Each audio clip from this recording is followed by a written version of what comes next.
I'm Jim Jack. You're watching Now Media. We're here with Beyond the Counter with Stephen Hopp. I'm sitting in for the ever excellent Alexa Anderson. She just has like she's not feeling great today, and we're going to actually talk about some of the stuff. It's not a mental health issue. She just has a really bad migraine, but mental health is kind of like something that's affecting so many British Columbians, so many Canadians in general right now. So, how big of a topic is it when you're talking to people coming in? It's a huge topic and something that's not talked about enough. And that's why, I'm grateful to have this opportunity to sit here and talk to you about it and hopefully bring some awareness to the issue. We talk about mental health, we talk about mental illness, and mental health is really a state of well-being. When we're mentally healthy, we feel good about ourselves, we feel good about our lives, we feel healthy in general. Whereas mental illness is a problem that, it affects the way we think about ourselves. It affects the way we think about our lives and relate to others and the way we interact.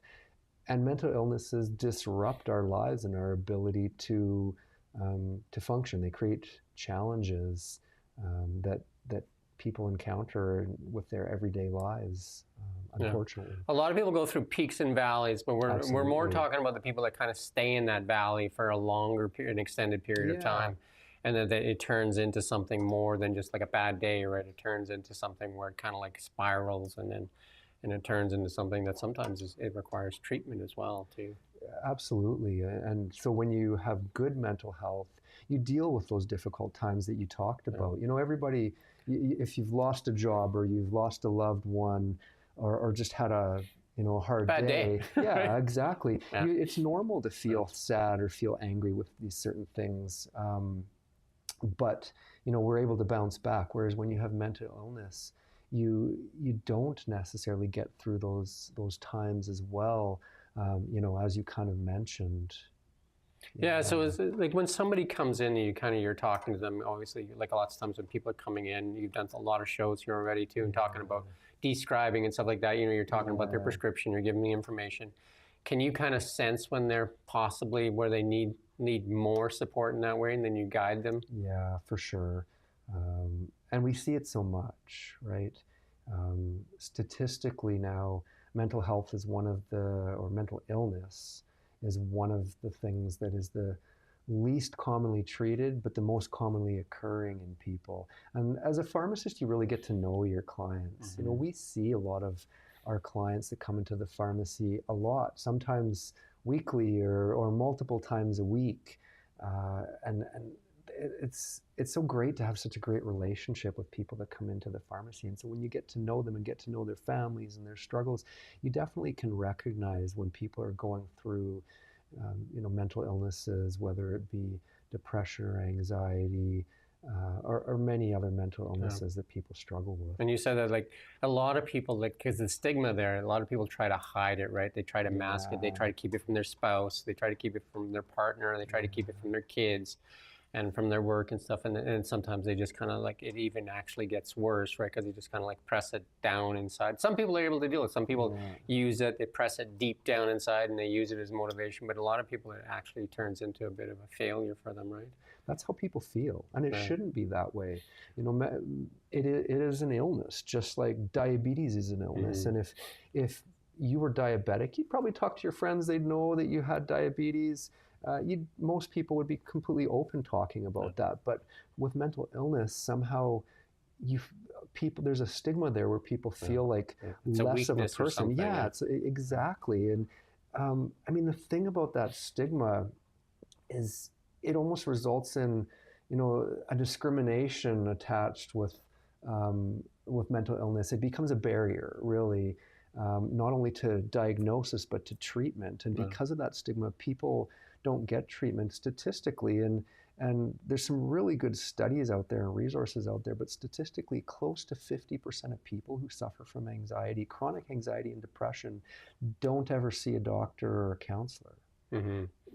Why is that? It's because of the stigma that you mentioned. No, I think a lot of it is like self-discrimination or self-shame. Absolutely. And especially like, when you're with a partner or something, you don't want to be, like you've been looked on in the past as the strong one, and all of a sudden you feel weak. But so it's a tough time showing it. So what's your recommendation to people when they're exhibiting signs of mental illness?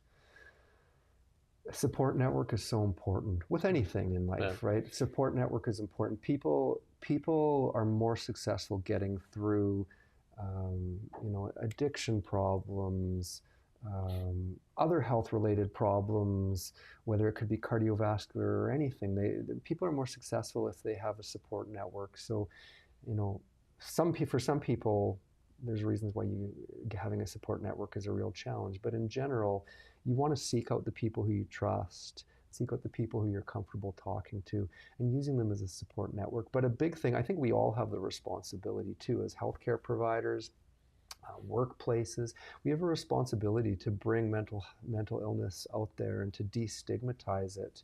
The belief that mental health struggles are a weakness. They're not a weakness. They're just a medical illness. The fear of being labeled, which, that's another topic. Women are much more often labeled by the healthcare system as emotional or unstable. We have to be better for people when it comes to that sort of thing. There's cultural expectations and certainly workplace discrimination with things like anxiety and depression. In the last year, the statistics just show an incredible amount of missed days in the workplace due to mental illness.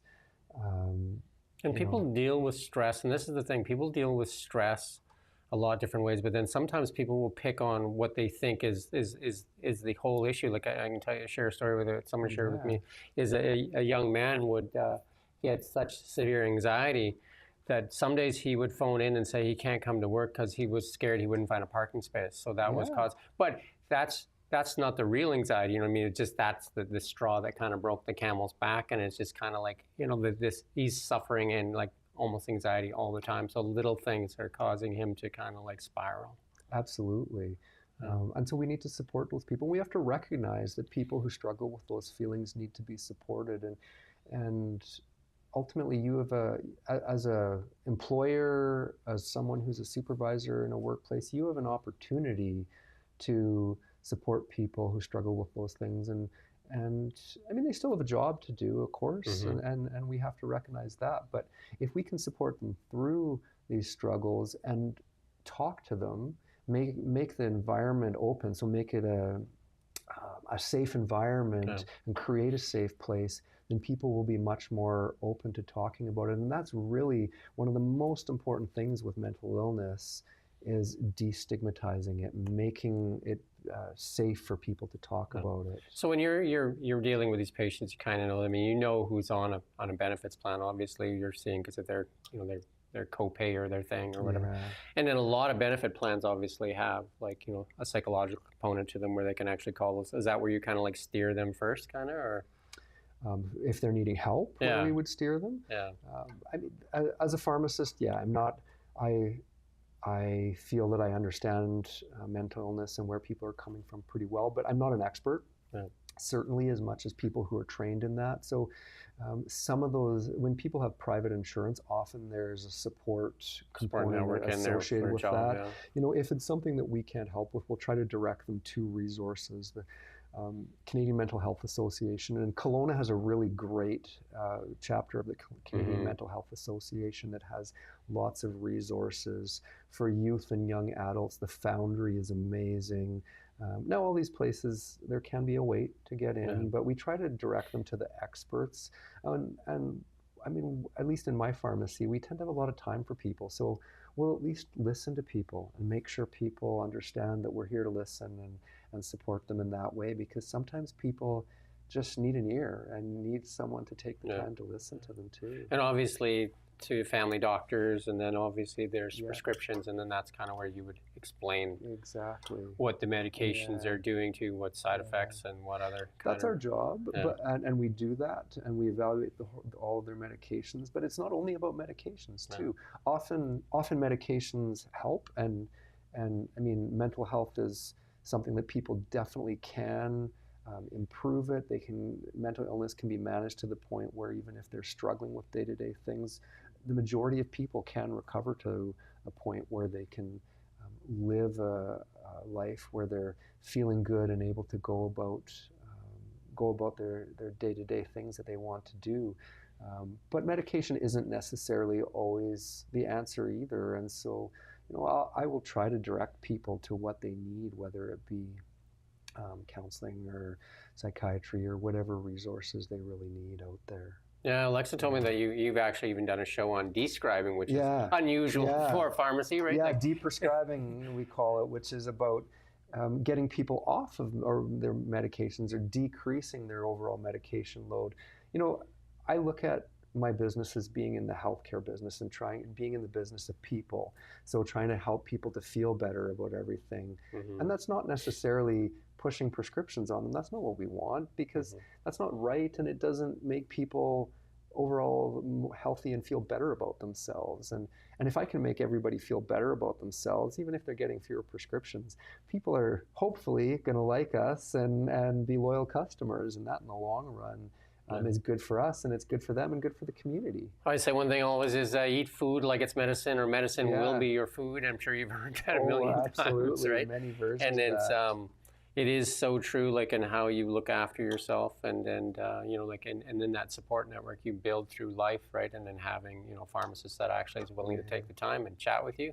I think that is even more important, right? Especially when you're talking about medications that may have a number of side effects as well, right? Yeah, absolutely. And I mean, as an employer too, and it's something that I would almost say is worth challenging other employers out there. When you invest in your people, when you put people first, so when you invest in the health and well-being of your employees, you're going to increase their productivity and the strength and mental health of all. And I was looking for it. I had some notes on statistics. I was looking earlier in our conversation, but each day in Canada, 500,000 people miss work daily due to mental illness. 500,000 people. Yeah, that's a lot.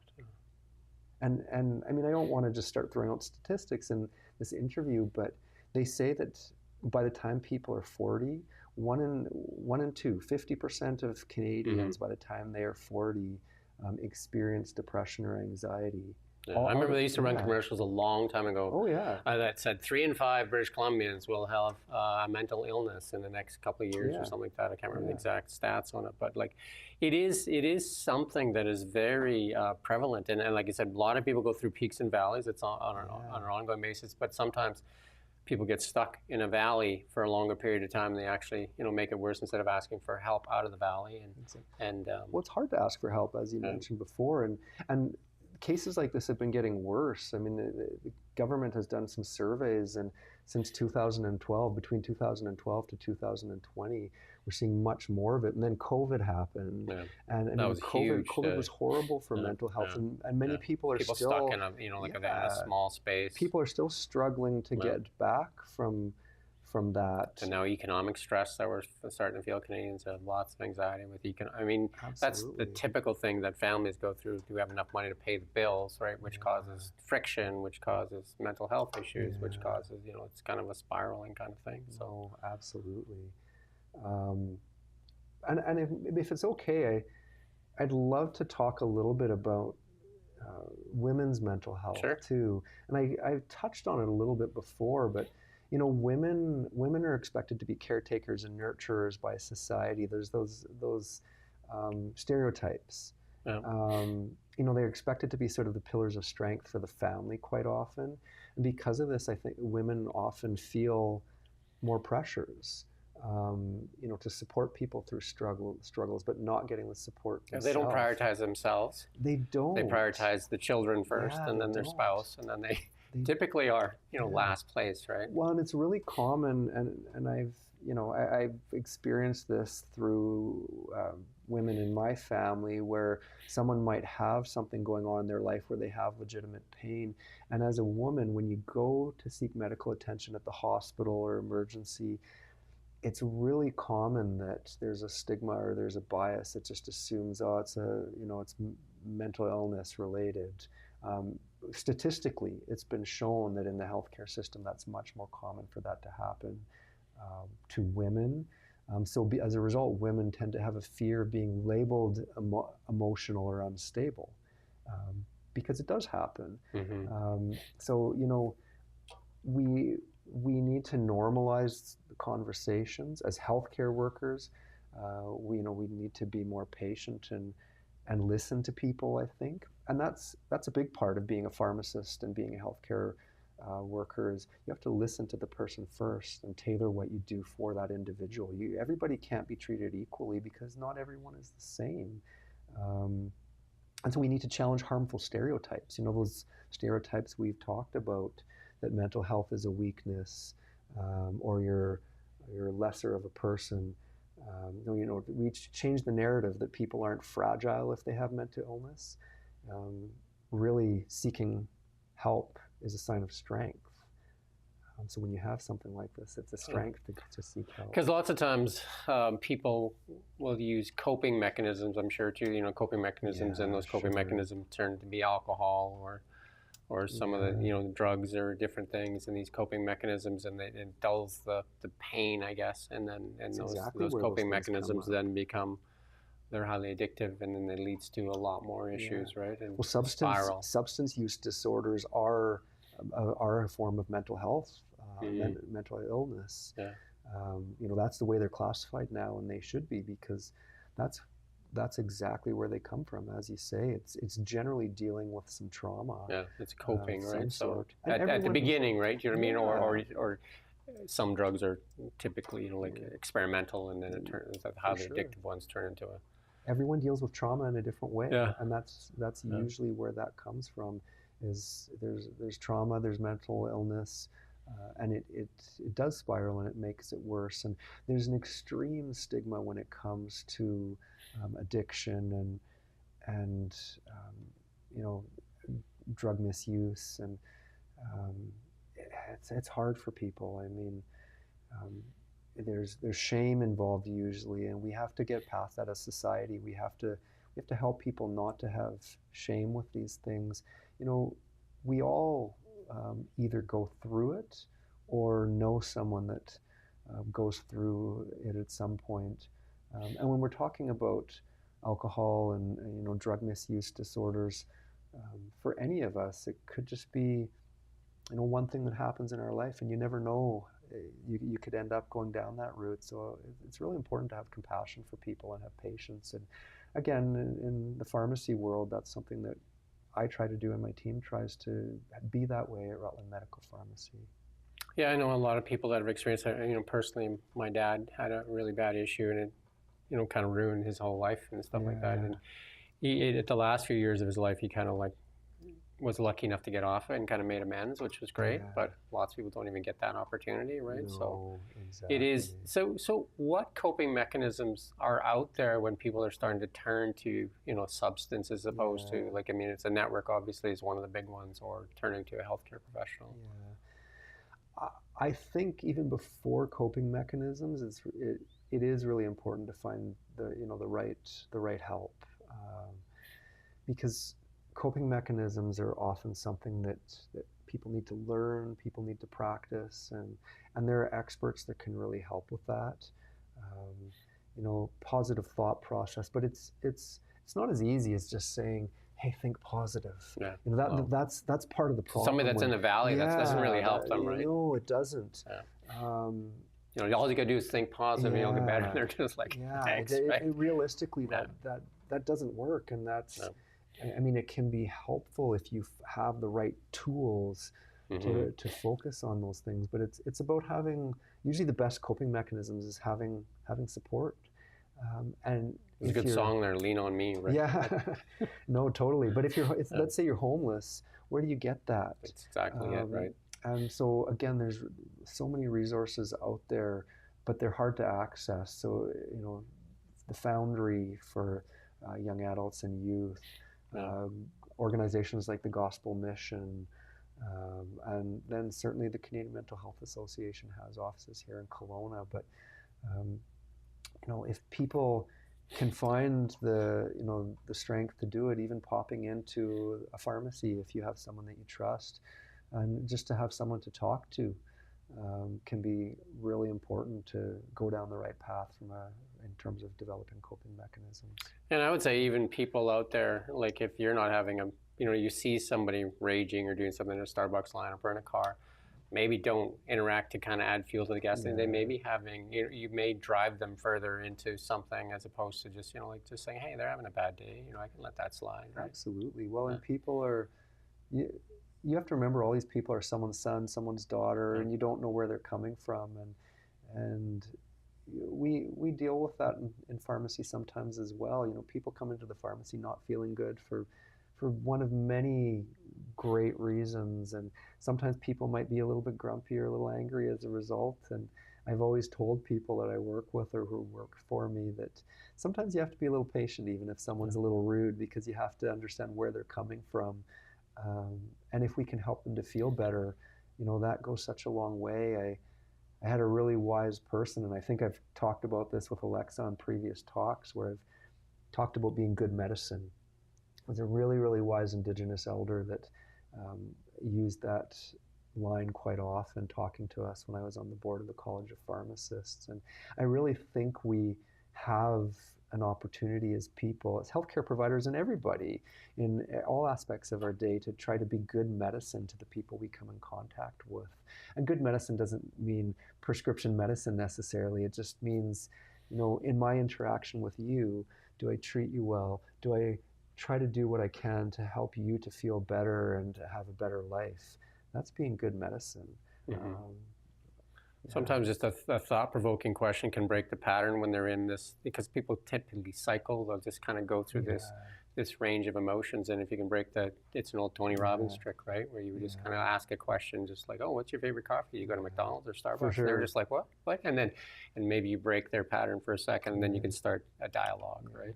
Yeah, and even I think people, if you can help them to feel and show them that they're not alone, because you tend to feel alone. And I've given talks to groups, large groups before, where I've told them those statistics about 1 in 5 Canadians will experience a mental illness condition in their life. And if you're standing there in a group of 1,000 people and you look around and realize, well, here's my group of friends, 1 in 5 of them, then a bigger circle around 1 in 5 of them, that's a lot of people. Stats are fun, and they work like that though too. Yeah. And the stats are, and that's how stats work, right? And it's, in that population, you're definitely going to find a bunch of people that you don't think are suffering from mental health. So just letting people know that you're there. They might not even have a struggle, but I think it's really important to let people know, hey, if any of my friends have a struggle, if they need anything, please talk to me. I'm there. I have a good friend who's a teacher, and he struggled with mental illness for a long time and didn't talk about it. And he talks about some real dark times that he went through. And now as a teacher, he talks about it. He's open about it and tells the kids he teaches about it. And the amount of people that he's managed to positively touch, because when these kids realize, hey, Mr. so-and-so is talking about this and he went through these and I feel this way, that makes the world of difference to them. And, absolutely. And I mean, with kids, just another number I wrote down, suicide accounts for 24% of all deaths among 15 to 24-year-olds. A lot of people need to know that as deep and dark as that valley they're walking through, that a lot of people have been in the valley and have come out the other end, right? And that's the thing at the moment. A lot of these young people, or not even just young people, feel that the valley is so bad that they don't see a path forward, right? So and so if you can explain it to them and show them and make people understand that I've been through this, or someone I know, or other people, and we'll help. We're here to help you. And that, again, as pharmacy professionals, it's not necessarily my expertise, but I've tried to make it as much of that as possible, and we're there to help people as much as possible. And if we can't, we'll do our best to find the help for people. So you're not alone, and that's really the big thing to me. You're not alone. With the right support, a person can get back on the path to recovery or wellness. Time heals. And I used to coach a lot, and 10 years, I think, and we used to have that 24-hour rule when people thought it was so important. They had to like vent themselves. They say 24 hours. Let's talk about it tomorrow. And usually by then they'd calm down. But I think that thing is relevant in when you're feeling so bad and that relationship ended, and you think that's the end of the world and all that stuff. Like, if you make it through, like in 3 years, you think, "Why was I so upset about that?" Right? Do you know what I mean? Like, it's a time relevant thing as well, right? Well, and you may, with most mental illnesses, you're still always going to deal with it. It doesn't usually ever completely go away. Just like addiction. When you struggle with addiction, it's a form of mental illness, and someone who is a recovered alcoholic is always going to be an alcoholic. So you're always dealing with it. But when you recover, you've learned healthy ways to deal with that. And same with mental illness. If you struggle with depression or anxiety, there's probably always going to be an aspect of it there, or the chance that it could come back. But so having those supports and getting to a place of better mental health is really the goal. And you can get there. And it's not always like alcohol and drugs. Sometimes it's food, right? These coping mechanisms can be a variety of things that you use that can be just something that you use to an extreme that actually causes you harm. Absolutely. Yeah. The mind can do amazing things for us, and the mind can do amazing things against us, but there's always a way, certainly, to improve our health, whether it be mental health or physical health, and so it's important just for people to know that, and know that you're not alone, and there is help, and there's definitely resources out there. It's a great series you're doing here. So the Rutland Medical Pharmacy, and that's located obviously in Rutland. One of the proudest communities as well. If you ask people about Rutland, it's kind of cool where like a lot of people don't even know they live in Glenmore, different areas, but Rutland has a lot of pride, right? It is. I love the community. I mean, we're right on Aurora Crescent, and the community's been great. I've owned the pharmacy now for about 4 years, and talking about stigmas, Rutland sometimes has a stigma, but the people of Rutland have been so welcoming and so friendly, diverse, which I think is really cool.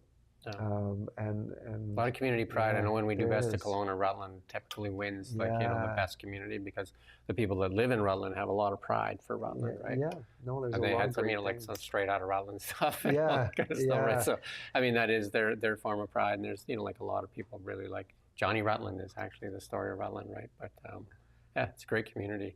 And so you're there kind of in the heart of downtown Rutland, I guess, right? Fairly close, fairly close. Just down from where the McDonald's and the Tim Hortons is. We're easy to miss because that's the big intersection for Rutland, right there, right? So we're just a block or two in. We're kind of hidden up in the doctor's office on the second floor, but we're there. And I think because of our location, we have so much more time for people. I can talk to people right when they walk up usually, and there's little or no wait time for help or to having a prescription filled, a vaccine given, and I love having that time to give to people and to tailor essentially patient-specific care. And it's really good to get that when you're getting a medication, because you go to a doctor, he gives you a prescription, you take it there, and like sometimes the doctors are pretty quick and they give it to you and say this will work, but then you're waiting for that explanation from the pharmacist and. Obviously, in a like an owner-operated one, typically you're going to get a little better service than if you're going into a big box or something like that, right? Well, and I have people that have worked for me that have worked in the more big box environment too, and so they've seen both sides of it, and so they really love what we can do. And not a lot of time for people in the big box, right? I mean, there's lined up at the counter, right? So, they're kind of struggling with that too, because the person, like the 10 people standing in line, are impatient as well, right? So you sometimes are a number, and the people working in those places, they want to do the best job they can, of course. But sometimes in that environment, you can't help it. You feel like it's that lineup, right? You know what I mean? Because there's pressure from both ways. Pressure to do a good job, pressure to serve the next customer that's getting more and more irritated. Absolutely. Right? So it gets tougher and that's tougher. Definitely not what people will experience when they come into it to see us. Well, it's been a great conversation. Anything else you want to add? You know, just that you're not alone. What I already Yeah. said. It's so important for people who have mental illness to know that they're not alone. To know that most people have either experienced it, do experience it, or have loved ones who have experienced it. So you don't have to isolate. And as I said, with the right support, you can definitely get back to the path of having better mental health so that you feel better about yourself and your relationships. There's only 3 words they need to know, right? And then talk to the right person. Just say, I need help. Yeah. That's it. Absolutely. And then someone says, oh, okay, what do you need, right? Yeah, and then right from there, then it turns into a conversation as opposed to just get it out. I need help. That's exactly. it, right? Absolutely. And then once you've got those 3 words out, you'll be surprised what will happen. Yeah. Yeah. Thank you. No, thank you. And this has been great. And Beyond the Counter. Yeah. And if you're in the Rutland area, you know, and if you want personal service, go to the Rutland Medical Pharmacy. Yeah. Thank you. Please look us up. We'd love to have anyone in. All right. And we do thank you for watching Now Media.